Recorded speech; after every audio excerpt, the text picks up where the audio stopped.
주님께서 예루살렘에 마지막 한 주 입성하신 다음에 여러 사건들과 또 교훈들을 전하시고 이제 십자가에 붙잡혀 죽으시는 과정의 내용이 오늘 읽었던 본문에서 특별히 요약적으로 제시가 됩니다. 오늘 살필 주어진 본문을 통해서 우리가 깨닫고 다시 한번 묵상하고 또 감사해야 될 주님의 교훈 한 네 가지를 추려서 특별히 집중적으로 보겠습니다.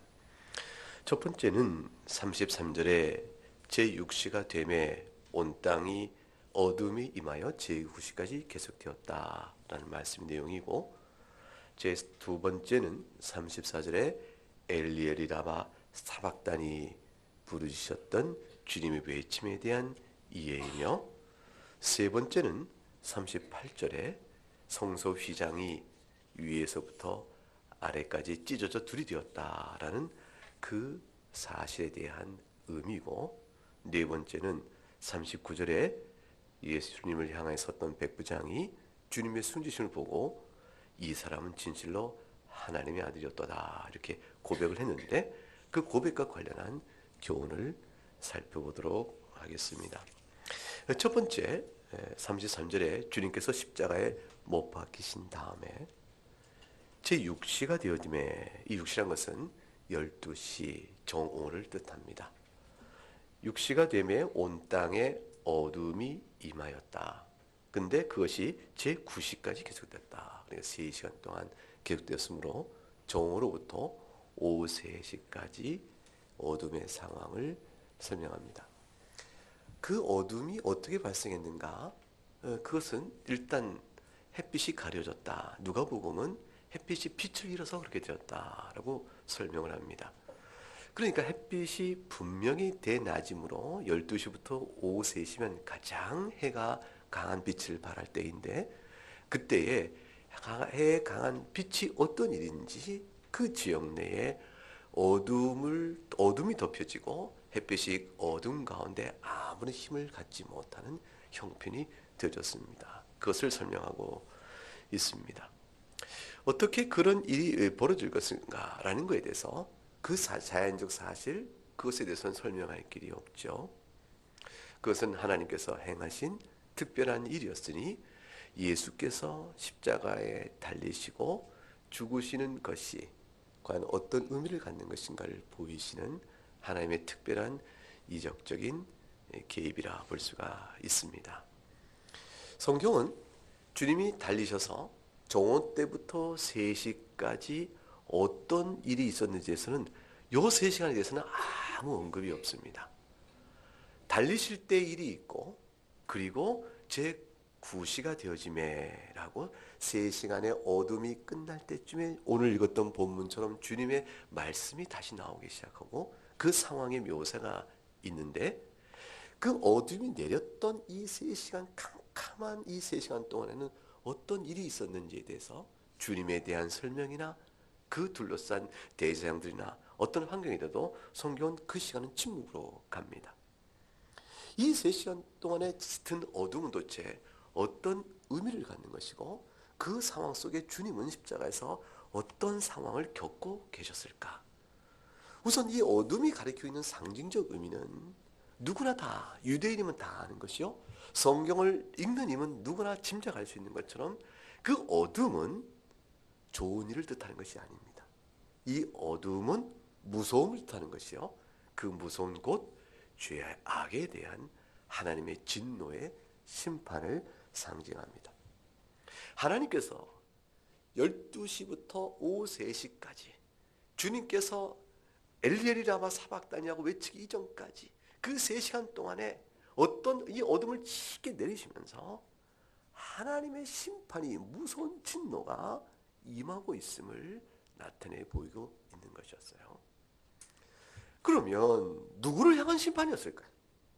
주님께 십자가에 못 박혀서 의인이나 불의한 자여 불법한 재판의 과정을 통해서 죽임을 당하신 그리스도의 십자가의 죽음 상황 속에서 3시간째 내려진 이 찰 같은 이 어둠의 이 내림은 도대체 누구를 향한 심판적 의미를 갖는 것일까요?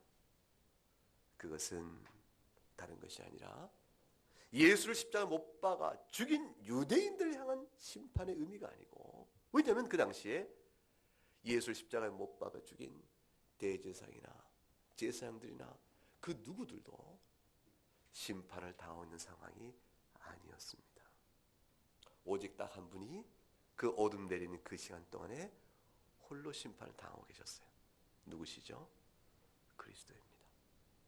하나님의 어둠에 내린 이 상징으로 분명히 드러내셨던 하나님 무서운 심판은 다름 아닌 의인이요 하나님이 사랑하여 이 땅에 보내시고 그의 사랑하는 아들이신 독생자 예수 그리스도를 향한 하나님의 진노의 심판을 상징하는 것이었습니다. 하나님께서는 십자가에 달린 예수를 조금도 아끼지 않으셨어요. 십자가에 달린 예수를 향하여 진노의 심판이요 무서운 진노를 그대로 내리시면서 조금도 주저하지 않으셨고, 그 무서운 진노를 남김없이 주님에게 쏟아부으셨습니다. 지옥이 예수님 한 영혼이요 한 몸을 향하여 모아져 내린 것입니다.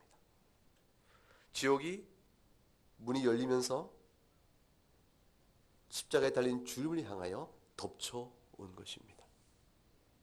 그러니까 주님께서 그의 몸이 찢기시고 영혼이 영원한 지옥불에 불타는 것 같은 그 극한적 고통이요 무한하며 영원한 고통의 맛을, 그 고통의 무게를 그 순간에 다 자기 몸과 영혼 안에서 받으신 겁니다. 그러니까 그것의 진노와 그 고통의 크기가 어떤 것인가는 상상이 가지 않죠. 우리가 지옥 형벌에 내 개인이 죗값으로 던졌을 때 당할 영원한 심판도 얼마나 무서워요. 그런데 주님께서 받으신 그 십자가에 당하신 모든 고통은, 영혼과 몸의 고통은 우리 각각이 당해야 될 영원한 진노의 총합이요 그것을 홀로 받으신 것이니 그 진노의 크기와 지옥 형벌의 무게를 어찌 다 설명할 수 있겠습니까? 그래도 나 같은 들은 편안한 비유 중에 하나는, 해를 그냥 맞아도 뜨거운데 모든 태양의 햇빛의 열기를 한대로 모으는 돋보기가 있어서 모든 태양의 열기를 한 집점으로 모아서 그것을 쪼인다면 누가 살아남겠는가? 홀 타는 태양 덩어리 안에 가는 것도 지글지글 타오르는 온도인데, 근데 그것을 모두 열기를 모아 한 집점으로 쏟아본다면 감당할 길이 있겠는가? 주님의 한 몸과 영혼에는 지옥 형벌의 모든 고통과 고단을 그대로 한 집점으로 모아 주님의 몸에 쏟아부으신 것입니다. 하나님께서, 하나님 아버지께서 자기의 사랑하는 아들인 예수 그리스도를 향하여 그대로 부어내신 것입니다. 무서운 진노 아래 주님의 몸은 이미 채찍에 찢겨졌고 그 영혼은 지글지글 타는 진노의 불 아래 태워져가는 고통을 받으셨습니다. 하나님 아버지 보실 때 십자가에 달려신 예수는 더 이상 진노의 형벌을 받지 않아도 되는 자가 아니요 마땅히 진노의 형벌을 당해야 될 죄인에 불과한 자로 서 있던 것입니다. 예수 그리스도 그분의 죄 때문인가? 그건 아닌 것이죠. 그분이 하나님 앞에서 죄인으로 서서 지옥의 모든 진노를 홀로 담당하신 것은 그리스도 그분의 죄 때문이 아니요 그가 짊어지신 죄 때문이었습니다. 누구의 죄를 짊어지신 것일까요? 고린도후서 5장 21절의 말씀대로 하나님이 죄를 알지도 못한 신 이를 우리를 대신하여 죄로 삼으신 것은 우리로 하여금 그 안에서 하나님의 의의가 되게 하려 하심이라. 오직 한 가지 이유였습니다. 하나님이 죄를 알지 못하신 이를 우리를 대신하여 죄로 삼으셨다. 죄로 삼으셨기 때문에 십자가에 달린 예수님은 그저 죄인일 뿐이었습니다. 그러나 그분의 죄가 아니었던 것은 그는 죄를 알지도 못한 이시였기 때문이었습니다. 갈라디아서 3장 13절 열어보세요. 갈라디아서 3장 13절 열어보시면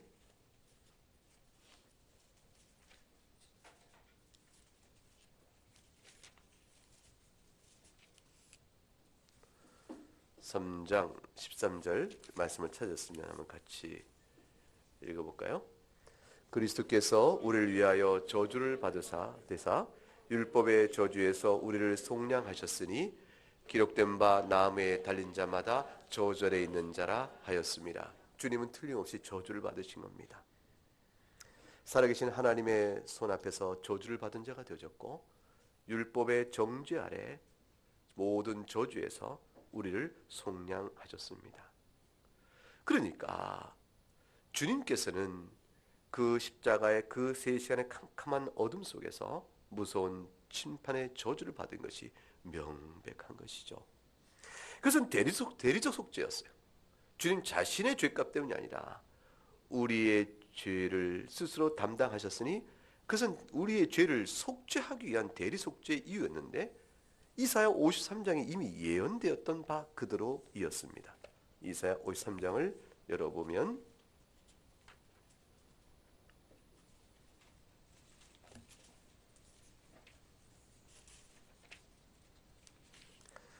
53장 4절과 5절 말씀 두 절을 같이 6절까지 읽어보겠습니다. 4절부터 6절까지 읽어보겠습니다. 그는 실로 우리의 질고를 지고 우리의 슬픔을 당하였거늘 늘 우리는 생각하기를 그는 징벌을 받아 하나님께 맞으며 고난을 당한다 하였노라. 그가 찔림은 우리의 허물 때문이요 그가 상함은 우리의 죄악 때문이라. 그가 징계를 받음으로 우리는 평화를 누리고 그가 채찍에 맞음으로 우리는 나음을 받았도다. 우리는 다 양 같아서 그릇 행하여 각기 제 길로 갔거늘 여호와께서는 우리 모두의 죄악을 그에게 담당시키셨도다. 그리스도의 고난은 철저한 대리적 고난이었습니다. 그가 질고를 당하고 슬픔을 당한 것, 그것이 바로 우리 때문이었다. 4절에 얘기합니다. 사람들은 그의 징벌을 이해하지 못해서 저자가 죄인이라 하나님께 맞으며 고난을 당한다 생각을 한 자들이 있었으나 그러나 실상은 그가 찔린 것은 우리의 허물 때문이고 그가 상을 입은 것도 우리의 죄악 때문이고 그가 징계를 받아 우리가 평화를 누리니 그가 채찍을 맞음으로 우리가 나음을 받으니 그가 바로 우리 죄악에 대한 영원한 형벌의 죄값을 치른 것이라. 그가 치르는 그 찔림과 상함과 질고와 슬픔, 징벌은 도대체 어떠했을까? 상상이 가는가? 라는 것이죠. 예수 그리스도의 십자가의 죽음에 대한 것은 육신이 찢겨지는 그 잔혹한 죽음의 그 잔혹성의 그 모든 것을 설명하는 것이 아닙니다. 그 영혼의 닫혀짐과 막힘, 영혼에 짓눌리는 하나님의 무서운 진노의 거룩함의 공포, 그 무서움, 그것의 속에서 설명이 되는 것이에요. 사실 그것은 상상이 잘 안 갑니다. 죄 중에 있는 자는 죄 가운데 있을 때 죄가 얼마나 두렵고 그것이 받는 더러움과 추악함을 잘 이해하지 못합니다. 맑은 곳에 있었던 사람은 약간의 죄스러운 환경 자체도 역겹고 이미 그 자체가 이미 형벌이에요. 죄에 대한 값으로 치는 형벌이 있기도 이전에 죄의 상태에 있는 것 자체가 이미 형벌인데 주님의 영혼은 스스로 의인에 불구하고 우리 죄를 대신 짊어져 십자가에 달려서 죽음에 처하는 그 순간에 이미 그 맑디 맑은 거룩한 영혼이 죄인의 영혼으로 주 앞에서 서야 되는 상황을 입게 되었으니 이미 그가 당하는 심판의 고통이 어떨까 생각을 해볼 수가 있죠. 맑은 물에 있는 물고기를 더러운 물에 넣으면 바로 죽습니다. 죽음은 주님께서 우리 죄를 짊어지심으로 이미 그 죽음의 형벌은 시작된 것인데 거기 그치는 것이 아니라 그 상태 자체가 이미 형벌이 시작인데 거기서 멈추는 것이 아니라 그 죄값에 대한 진노의 벌을 받으시는 것이에요. 살아계신 하나님 앞에서 진노를 받는다. 그리스도는 예수님은 하나님의 아들이시니까 감당할 만하지 않을까? 그 쉽게 넉넉히 감당할 것이라 막연히 생각하는 자들이 있습니다. 주님이 지금 우리의 죄값을 치르는 그 자리에는 영원한 신성에 따른 하나님으로 받고 계신 것이 아니라 우리와 똑같이 인성을 가진 자로 그것을 받고 계신 것이에요. 우리와 같이 제한되며 연약한 인성을 가진 자로 하나님의 진노의 형벌을 몸과 영혼에 받으시면서, 그러나 그 몸과 영혼이 그럼에도 불구하고 우리 모두 각각의 죄를 속죄할 만한 충분한 가치를 갖는 것은 그 인성을 취하신 이가 거룩하신 제2위 하나님이신 성자이시기 때문인 겁니다. 성자 하나님께서 죄 없는 율법의 의로운 자로 인성에 따라 모든 순종을 다하시고 인성에 따라 몸과 영혼의 죄값을 친히 받으셨으니 우리 각각의 인성에 따라 당할 영원한 지옥 형벌의 그 고통을 그대로 다 혼자 받으신 것이에요.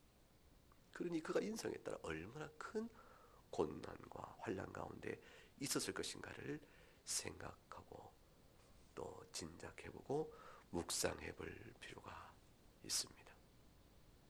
오직 주님의 그 고난은 회개하는 자, 자신이 범죄한 일과 범죄한 일을 행하게 한 자신의 부패한 성품, 그리고 자신에게 무력감과 의의 없음을 절망 중에 깨닫고 그리스도의 대리 속죄만이 생명인 줄 알고 그 앞에 나와 회개하고 엎드린 그런 사람, 그런 자들의 죄를 대속하기 위해서 주께서 그 친히 형벌을 감당하신 것입니다. 이와 같은 주님의 죽으심이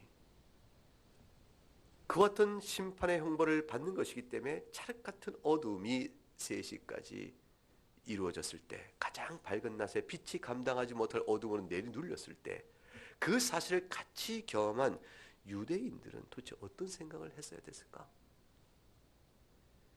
그들도 그 어둠의 3시간이 결코 자연스러운 현상이 아니기 때문에 단순히 영적 의미로, 당연히 영적 의미로 해석해서 하나님의 저주와 심판에 대한 두려움으로 그들이 떨었을 것입니다.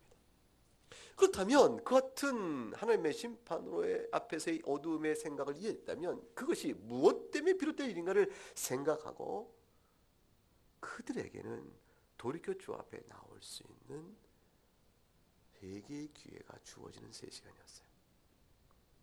하나님의 심판은 돌이키는 자에게는 살기가 되어지는데 하나님의 심판의 경고와 그 징조는 누구라도 돌이키면 살 수 있는 기회가 되어지는데, 그런데 저들은 아랑곳하지 않았던 것이죠.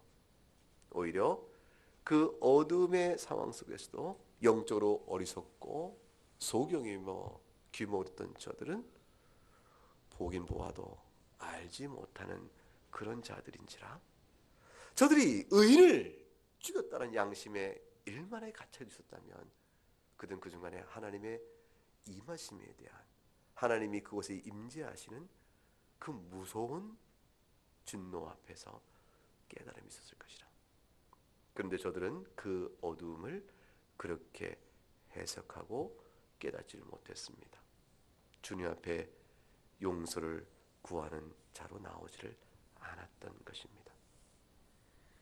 주님께서 두 번째 제9시가 되어지자 입을 열어 크게 소리를 지르셨습니다.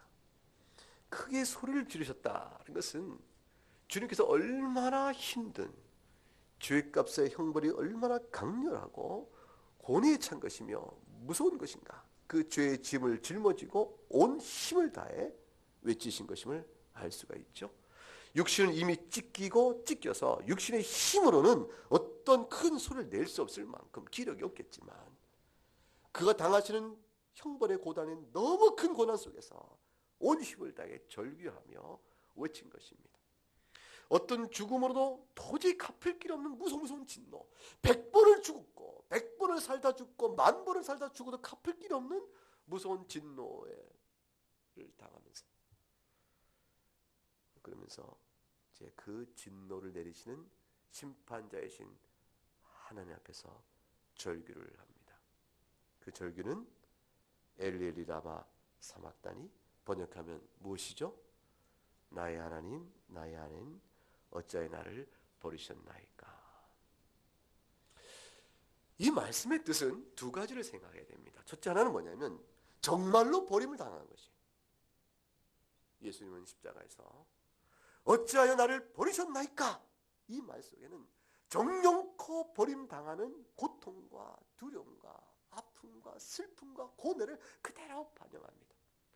더없이 사랑스러웠던 하나님 아버지와의 자신과의 관계, 그 복되고 아름답고 화평했던 행복, 그 영적인 충만한 그 거룩한 교통이 완전히 사라져버리는 것이, 완전히 사라져버려서 주님과 함께 손잡아, 주님께서 하나님 아버지와 함께 손잡아 교통하셨던 그 자애로운 은총의 그 복된 평강의 관계가 완전히 단절되고 하나님께 손을 거두어 버리시는 것이죠.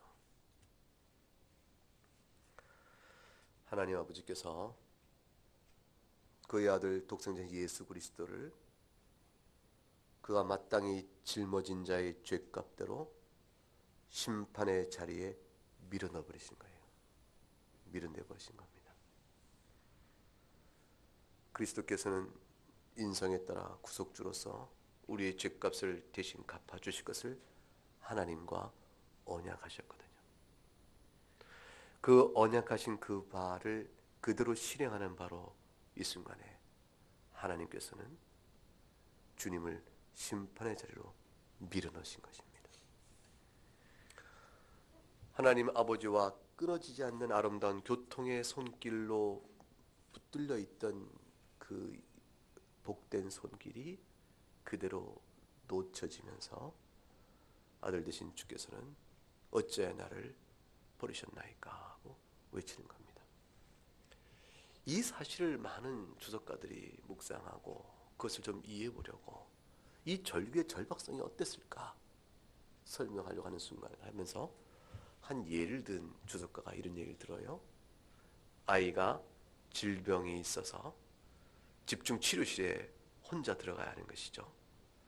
거기는 아버지 또는 엄마, 부모의 보호와 따뜻한 위로와 격려, 사랑의 눈길조차도 받을 수 없는 그런 격리된 자리에 혼자 들어갈 때 아빠, 엄마 라고 같이 가길 바라는 마음으로 두려움 속에서 떨 때 들어가라 하고 아이를 내미는 부모의 심정이요, 내밀어지는 엄마 아빠를 야속하게 그러나 끝까지 엄마 아빠를 그리워하는 붙드는 아이의 마음과도 같을까, 이렇게 빗대어 봤습니다.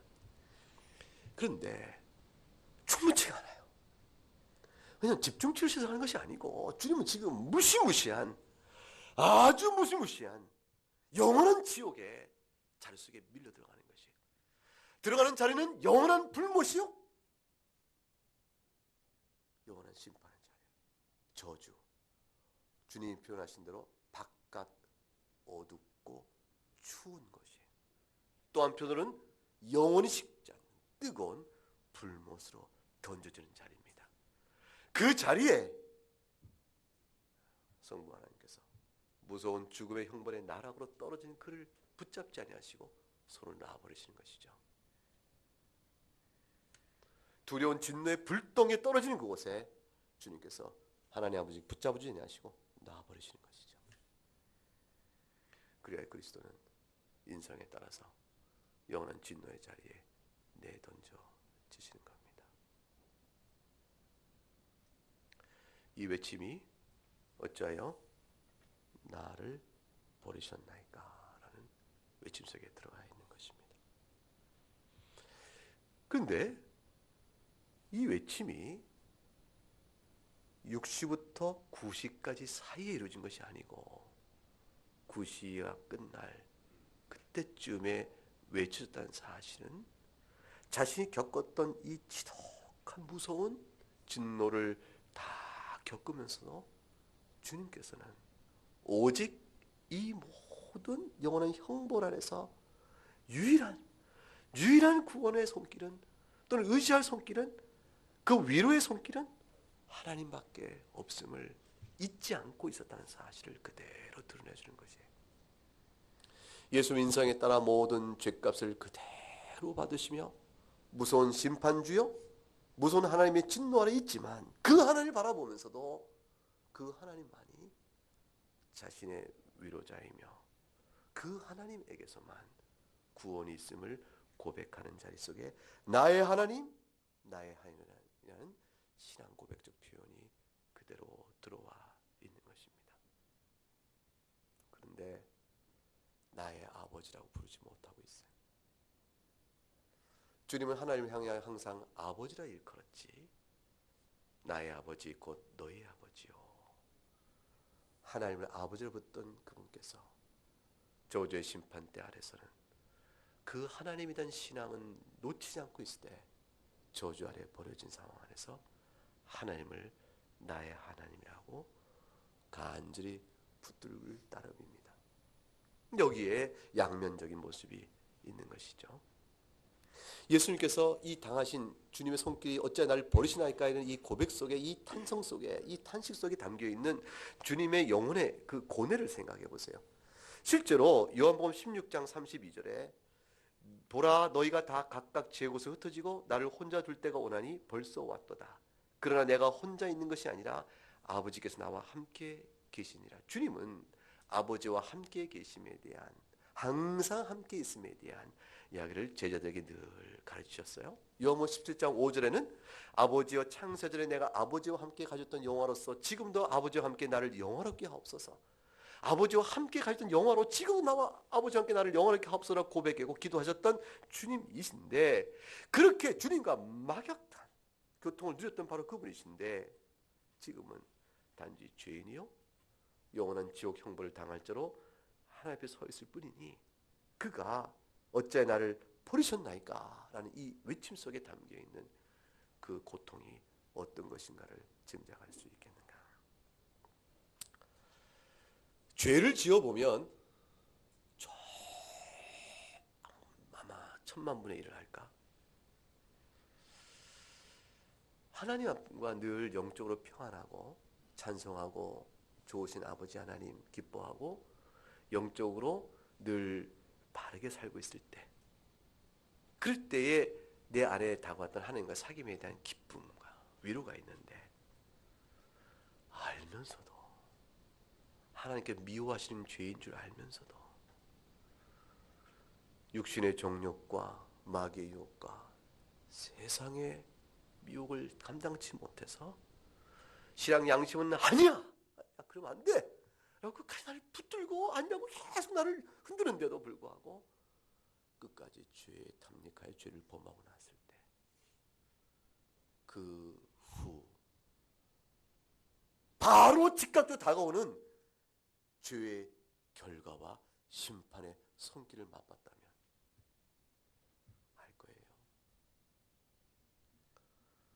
죄는 범하기 전에는 그렇게 달콤해요. 그런데 저지른 그 순간 즉각적으로 그 달콤함은 안개처럼 사라져버리고 죄에 범한 것으로 인한 무서운 결과요, 비참함이요, 그 고통이 이내 곧 확 맹수처럼 달라들어 갈기갈기 우리 몸과 영혼을 찢어버립니다. 그 안에 눌리게 되어지는 것이죠. 그 다음부터는 죄의 노예요, 심판의 두려움이요, 하나님을 바로 볼 수가 없게 되어지는 것입니다. 회개하면 살 터인데 그 회개가 은혜가 있어야 회개가 나오지. 결국 아담이 죄를 범한 이후에 하와 더불어 그 막역된 하나님과의 사귐을 눈길을 피하여 자기 몸을 숨겼듯이 하나님을 떠나서 고뇌의 짐을 짓고 저주 아래 있게 되는 고통을 당하게 됩니다. 마음 깊은 곳에서는 하나님을 놓을 수 없음에 하나님 아버지에게 돌아가야 한다, 회개해야 된다, 이런 생각의 음성이 계속 있어도 끝내 돌아서지 못한 채 그대로 그 고통을 당하게 될 때, 하나님과의 거룩하고 복된 사귐 속에 있다가 끊어진 자의 영적 환난과 고통이 어떤 것인가를 알 수 있을 조그만 실마리 될지 모릅니다. 주님은 지금 버림을 당하신 거예요. 무서운 진노 아래 하나님에부터 끊어짐을 당하는 겁니다. 그가 하나님 앞에서 지녔던 누렸던 사귐의 그 복이 얼마나 컸던가를 생각하면 그 크기만큼 무한한 하나님과의 평강의 관계가 한순간에 상실되어 버린, 그래서 원수여 진노에 자수했던 사실로 인한 버림의 내용이 어떨 것인가 상상이 되겠는가. 그런데 이와 같은 주님의 고난의 죽음은 사실은 그분은 죽으시나 우리는 살도록 하시는 죽음이었고, 우리에게 있어서는 하나님이 두렵지 않은, 하나님께 두려움 없이 담대히 나갈 수 있도록 하는 은혜의 길을 열어주는 죽음이었어요. 여기에 놀라운 복음적 역설이 벌어지기 시작되어집니다. 그토록 무섭고 무서운 죄값의 형벌을 홀로 주신 그리스도 속죄의 죄서로 인해서 우리는 결과적으로 그의 은혜로 하늘 성소로 가는 길이 활짝 열려졌으니 이제는 성전의 지성소를 향해 하나님을 두려움 없이 뵐 수 있고 하나님을 아버지라 부를 수 있는 길이 열리게 된 것입니다. 그 사실을 오늘 38절에 이렇게 상징적으로 하나님의 한 사건을 통해서 우리에게 계시하십니다. 38절 읽어보죠. 이에 성소 휘장이 위로부터 아래까지 찢어져 둘이 되니라. 그것은 그리스도는 참되고 영원한 대제사장이므로 누구라도 믿는 자는, 그리고 회개하는 자는 다 같이 그리스도 안에서 왕같은 제사장이 됨으로 인해서 제사장이 주 앞에 나갈 수 있사오매 우리 또한 그리스도의 참되고 영원한 제사장이 연합된 자로 우리도 왕같은 제사장이 되어서 하나님 앞에 참되게 나갈 수 있는 은혜를 받게 되는 것입니다. 그리하여 우리를 거슬려, 우리를 대적하여, 우리를 정죄하고자 했던 모든 율법의 조문이 십자가에 못 박혀 찢겨졌기 때문에 더 이상 우리를 정죄할 바가 없고, 그래서 우리는 영적인 자유를 얻는 것이요, 하나님 앞에 나가는데 두려움이 없게 되어지는 것입니다. 또한 성전이 성소 휘장 위로 다리 찢었다는 것은 결국 구약의 옛 교회의 예식에 따라서 하나님께 예배할 때 더 이상 지성소에 나갈 수 없도록 막혀진 담이 갈라졌던 것이니까 이제는 율법의 그림자에 따라 하나님께 나갈 이유가 없는 것이요, 오직 영과 진리로 하나님께 예배할 수 있는 참된 예배 형태가 우리에게 주어졌음을 우리에게 말해 줍니다. 두 가지죠. 성소 휘장이 찢어졌다는 것은 이제 하나님 앞에 나가는 구약 제사 의식에 따라 하나님께 예배할 어떤 이유도 없었다. 시대의 고함을 뜻합니다. 두 번째는 구약의 모든 제사 의식을 통해 가리킴 받았던 그 영적 실체이신 그리스도께서 이 모든 일을 이루셨음에 그리스도와 연합한 우리는 참되신 영원하신 제사장인 그분 안에서 주 앞에 왕같은 제사장으로 설 수 있게 되었음에 하나님 앞에서 두려움 없이 나갈 수 있도록 휘장문이 활짝 열려졌음을 뜻합니다. 이제 복음의 메시지가 완성이 된 것이죠. 이러한 모든 사실들을 지켜봤던, 가장 가까이 지켜봤던 한 사람이 있었습니다. 그것이 39절에 나와 있던 백부장입니다.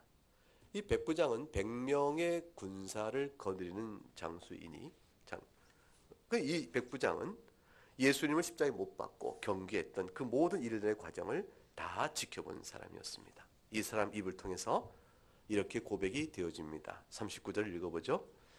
예수를 향하여 섰던 백부장이 그렇게 숨지심을 보고 이르되 이 사람은 진실로 하나님의 아들이었도다 하더라. 유대인은 소경이었으나 백부장은 본 것입니다. 예수님이 진실로 하나님의 아들이었다는 이 사실의 이 고백이, 이 반응이 유대인들이 아니요, 하나님의 말씀을 맡은 자요, 메시아를 기다리고 있던 저들의 안목에서 온 것이 아니고 이방인의 입에서 나옵니다. 영적인 지식이 전혀 없는, 신앙이 없는 백부장의 입에서 하나님의 아들에 대한 증언이 나왔다는 것은 일련의 모든 과정을 지켜보니 명백하게 이것은 예사로운 것이 아니요, 이 모든 일을 합리적으로 추론해 볼 텐데 하나님의 아들이라고 볼 수밖에 없다는 사실을 그도 인정할 수밖에 없었다는 사실을 의미하죠. 예수 그리스도의 죽음은 역설적으로 죽으시는 메시아임에도 불구하고 죽는 메시아가 어찌 메시아이겠는가 조롱한 유대인들 앞에서 죽으심에도 불구하고 오히려 그 자가 과연 메시아임을 이방인들도 인정할 만한 명백한 증거로 나타나고 있었다는 것이에요. 그가 하나님의 아들이 아니었다면 어찌하여 캄캄한 찰흙 같은 어둠이 내렸겠으며, 그가 어떻게 해서 그 많은 죄를 찾고자 했으나 죄를 찾을 길이 없어서 빌라도 입을 통해 내가 이 가운데 하나도 죄를 찾을 길이 없다라고 법적으로 무흠한 자임이 선언될 수 있었겠으며, 그가 행했던 태도와 그와 둘러싼 모든 행적과 일에 대한 소문대로 들어온 이방인은 결국 마지막 순간에 충격을 받는 것이죠. 하나님의 아들이구나. 이것이 이 백부장이 구원을 받는 믿음을 갖다는 사실에 대한 증거는 아직은 아니죠. 너무나 압도적으로 다가오는 그리스도의 죽음의 현장 앞에서 경외심으로 하나님의 아들이요 이는 의인이다, 죄인을 죽은 것이 아니라는 사실을 고백하며 그 죄인이 아니면 죽으신 이분이 하나 신성적 특성을 지니고 있는 분이라는 사실을 고백하게 되었지만, 그러나 이내 곧 내려가서 나중에는 그 감각이 무뎌지고 희미해져서 예수를 따르지 않을 수도 있게 될 수도 있는 겁니다. 주석가들은 성경을 쭉 풀어가면서 이 백부장이 훗날에 그리스도가 됐다는 전설이 있다라고 말하는데, 그 말대로 그렇게 되었다면 이 자는 가장 가까이 주님을 목도하고 은혜를 입은 자로서 많은 간증과 또 교회를 세우는 힘을 다해 적절한 역할을 했을 것이라 생각됩니다. 하나님의 고백은 순간으로 오는 충동과 감성으로서 충분한 것이 아닙니다. 어떤 상황에 충격이 오게 되어지면, 또는 어떤 순간에 감격의 물결이 한번 출렁거리게 되어지면, 그러면 하나님을 찬양하고 신앙을 고백하며 몫을 높여 어떤 자기의 믿음을 내세울 수 있을지 모르지만, 그러나 생활 속에 들어가게 돼서는, 일상 가운데 들어가서는 다시 무관심이요 영적인 수면 가운데 깊이 들어가서 무감각 상태로 돌아가 버리게 되면, 그럼 결국 신앙을 믿는 자가 아닌 것이 되어버린 자들이 허다히 많기 때문에, 이러한 현장 안에서 분명히 본 백부장의 믿음 자체가 구원받는 믿음이라 이렇게 말할 수는 못하겠지요. 중요한 것은 백부장이 과연 구원받으면 믿음을 가진 자인가 아닌가가 아니라, 백부장 자신의 입을 통해서 나온 이 고백이 갖고 있는 무게입니다. 그것은 뭐냐면, 도대체 왜 이방인, 영적인 지식이 없는 이 자가, 영적 지식이 없는 무지한 자임에도 불구하고 이 자조차도 그렇게 고백할 수밖에 없었을까? 그것은 주의 죽으심에도 불구하고 주님의 메시아됨, 하나님 아들 되심에 대한 증거가 그만큼 충분했다 하는 사실을 우리에게 반증해 주는 것입니다. 그러므로 믿을 자는 믿을진저, 볼 수 있는 자는 보고 들을 낀 자는 들을지어다 라는 분명한 선언을 하나님 말씀 우리에게 주고 있는 것입니다. 이와 같은 오늘 말씀을 생각할 때 우리는 무엇을 기억해야 할까요? 첫째, 그리스도의 속죄의 은혜가 얼마나 크고 깊은 것인가를 묵상해야 합니다. 죗값을 치러주신 일이 주님의 찢겨진 몸과 영혼을 통해 이루어졌던 사실을 기억해야 합니다.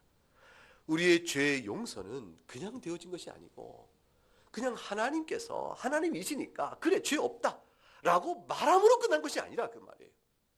어떤 이들은 예수님의 십자가의 죽으심이 필요 없었다, 죄값을 치를 필요 없었고, 다만 지은 죄가 얼마나 하나님 보시기에 불쾌한가를 보여주기 위해서 그냥 예수님의 십자가 고통을 당하게 하셨을 뿐, 십자가의 고통 자체가 죄값을 치는 것은 아니었다. 우리가 죄를 지르고 하나님 미워하심에 대한 표시를 보여준 거야. 이 죄를 지면 하나님 미워하셔. 예수님을 십자가에 죽게 하심으로 인해서. 이제 알았느냐? 죄지은 내가 얼마나 불쾌히 여기는 줄. 그걸 보이신 것에 불과하다고 말하는 사람들이 있어요. 근데 아닙니다. 성경은 곳곳에서 우리의 죄값을 대신 지기 위하여 저주를 받으시고 죽으셨다 되어 있어요. 주님이 당하신 십자가의 죽음은 죄값을 치르기 위한 형벌이에요. 죄값을 치르는 형벌이 얼마나 큰가를, 그 무서운가를 생각하면 하늘의 해도 빛을 잃어버리고 땅이 흔들려도 다 감당 못할 형벌임을 생각할 때 주님 십자가에 달리신 십자가의 죽음이 얼마나 무서운 것이었는가. 그거를 깊이 묵상해야 합니다. 은혜가 얼마나 큰 은혜인가를 알아야 하는 것입니다. 죄 형벌의 대속의 은혜가 얼마나 값진 것인가를 알아야 돼요. 우리에게는 값없이 주시는 구원의 은총이지만 우리에게 값없이 주시기 위해서 얼마나 큰 값을 치르셨는가를 알아야 합니다. 죄의 형벌의 무서움을 늘 기억하여야 하는 것입니다. 그리하여 그리스도께서 죽으실 때 말한 그 죽으실 때 임한 그 어두움은 바로 마지막 주님께서 다시 오실 날이 될 때 회개하지 않는 모든 자에게 임할 심판으로 다시 오실 것이다. 십자가에 죽으실 때 내려지는 어두움은 주님 안에 있는 택한 자를 살리기 위한 어둠이었는데, 근데 주님이 다시 오실 그날의 햇빛이 가려지고 그날의 천지가 진동하게 될 그때의 어둠으로 심판이 내릴 때 되면 그리스도 바깥에 있는 모든 자들은 영원한 형벌로 던져지는 심판을 받게 될 것입니다. 히브리 10장 28절과 31절 말씀 열어볼까요? 히브리서 10장 28절과 31절에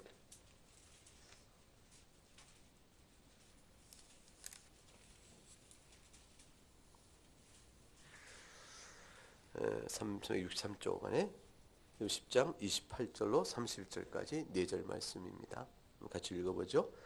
모세의 법을 폐한 자도 두세 증인으로 말미암아 불쌍히 여김을 받지 못하고 죽었거든 하물며 하나님의 아들을 짓밟고 자기를 거룩하게 한 언약의 피를 부정한 것으로 여기고 은혜의 성령을 욕되게 하는 자가 당연히 받을 형벌은 얼마나 더 무겁겠느냐. 너희는 생각하라. 그 원수 갚는 것이 내게 있으니 내가 갚으리라 하시고 또다시 주께서 그의 백성을 심판하라 말씀하신 것을 우리가 아노니 살아계신 하나님의 손에 빠져 들어가는 것이 무서울진저. 모세의 율법을 폐한 자가 불쌍히 여김을 받지 못하고 죽었거늘 하나님의 아들 짓밟고 거룩하게 는 언약의 피를 부정을 여기는 자가 그날에 당할 심판이 어떠겠는가. 살아계신 하나님의 손에 빠져들어가 진노를 당하겠는가. 이 진노의 고통에 대해서 요한계시록 6장에 가게 되면 이렇게 표현을 하죠. 요한계시록 6장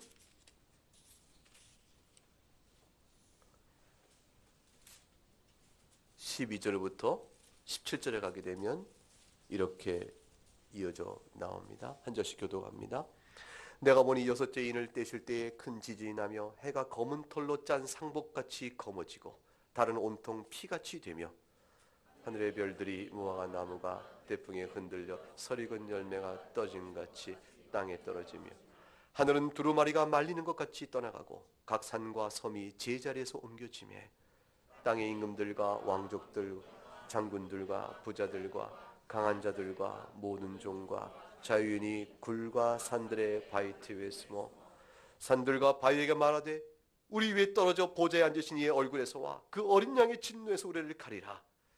그들의 진노의 큰 날이 이르렀으니 누가 능히 서리요 하더라. 차라리 산에 깔려 죽는 것이 낫고 바위 또래 큰 바위 때 진리게 죽는 것이 낫다. 그 무서운 진노를 감당하지 못하는 외침입니다. 영적인 지식 없는 이방이라도 분명히 고백할 만큼 증거가 분명하였으니 이 분명한 증거에도 불구하고 그리스도를 부인하는 어리석은 자들이 훗날 당할 심판의 그 무서움이 어떤 것인가를 기억해야 할 것입니다. 그러므로 믿음 안에 잘 서서 주 예수께서 베푸신 놀라운 용서의 은혜를 깊이 묵상하며 그로 인해 받은 바 은택이 얼마나 큰가. 하나님 앞에서는 의인이요 왕 같은 제사장이요 거룩한 하나님 나라를 유업으로 받고 영생을 받아 누리면서 살아가는 하나님의 자녀가 되었다라는 사실에 깊이 감사하고 날마다 짧은 한평생 동안에 신령한 영적 제사를 주 앞에 드릴 수 있는 하나님의 교훈을 사랑하고 순종하는 믿음의 사람으로 살아갈 것이라. 주의 교훈의 말씀이 우리에게 주는 바입니다. 이제